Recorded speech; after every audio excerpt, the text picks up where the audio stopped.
Anyhow, one day I was sitting in the court and actually I used to see John Kerr a lot in those days because he had a retainer from the organisation the government organisation that ran the waterfront, and I was wondering what I should do by way of going to the bar and how I'd build up a practice, because there were only 400 barristers at the bar in those days. Vast majority of them came from private schools and had connections through solicitors' offices. By that stage I joined the Commonwealth Crown Solicitor's Office, and I knew that they would brief me, but only in a restricted way, because they were particularly sedulous about any suggestion that they were affording favouritism to former employees. What year was this?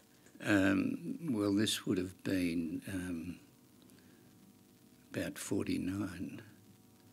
No, that's not right, sorry. 60. I'm going back to when I left school, 60 when I finished at the law school. Anyhow, a friend of mine was a very good friend of Gabriel Kerr, as she then was.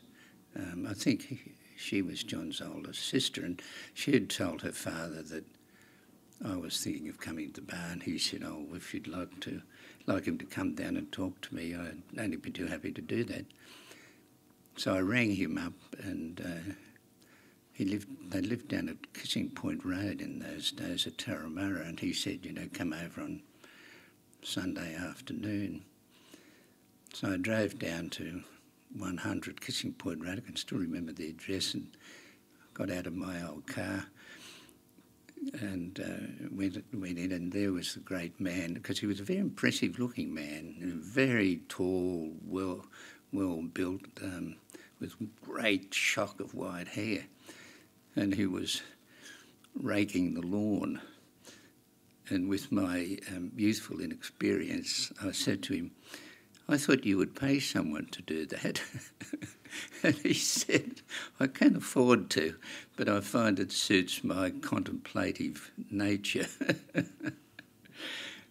But then we had a long chat, and he said something that I've never forgotten, and that's a message I think that anyone wanting to come to the bar should remember.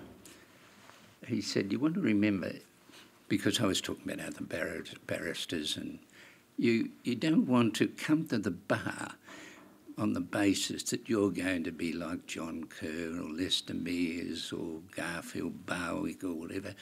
You come to the bar on the understanding that you're going to be yourself. There'll be no other Kenneth Carruthers at the bar. There never has been. And I thought that was tremendous advice, and I stuck with it.